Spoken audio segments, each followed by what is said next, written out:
And so God's like, let me get this straight. You pity the plant for which you did not labor.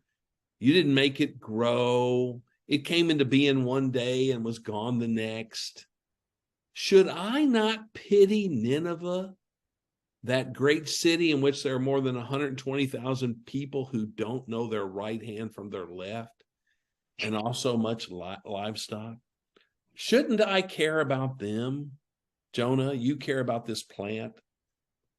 Don't you think I care at least as much about these people as you do about this plant? And then the book's over.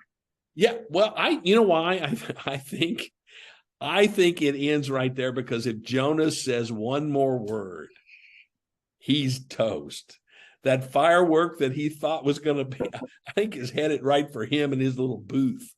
Or if he says anything, the next sound he hears is splash, because God has picked him up and thrown him back into the Mediterranean Sea. I think it ends there, though. I think it's great. Just God is so creative, and he's good. He's good at what he does, including writing books.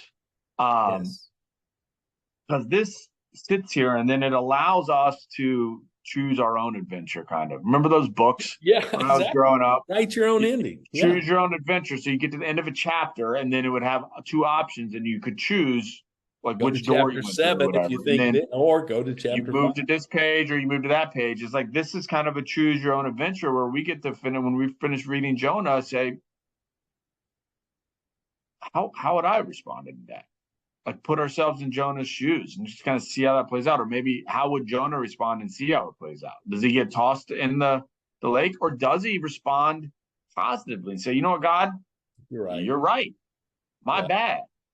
And then go and he lives with Nineveh and makes a family there, and he marries a Ninevite, and they have great Jewish Nineveh kids. I don't know. Like, it's like we don't know.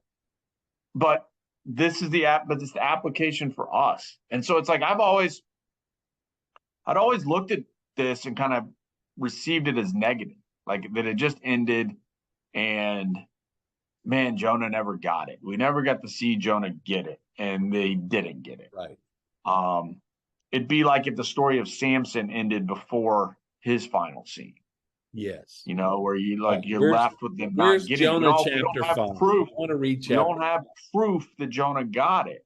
But I think it leaves us, the last verse of this book is God explaining his love for people. And so God always has the last word, is a good takeaway. Right. But this interaction kind of reminds me of Job, of God's interaction with Job. It's a very similar point that God's making of, I'm God, you're not. You are but not. These are my people. And it's Joseph represents ourselves in this, and then God represents himself in this. But think about, as we walk through just 4 books here, think about the people God saved. So God saved, first of all, the unknown people who had no idea of him, the sailors. They had no idea he even existed. They saw his might and were convinced of him being real, and they believed him. Right. And he saved them. Yeah. Jonah, then, God saved from drowning. Yes. And then he also saved Jonah got a second chance to go participate in God's will.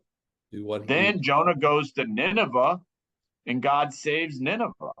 So he saved people that never heard of him. He saved, Joseph kind of represents us, Christians, in the church. He saves the Christians when we screw up. Right. He saves us. We screw up just as much as the sinners. And then that salvation is bookended by him saving 2 groups of people.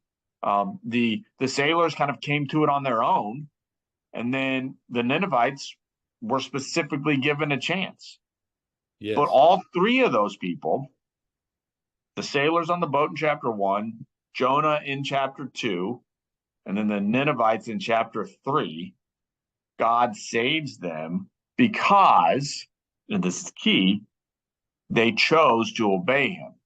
They believed him, like we talked about last week.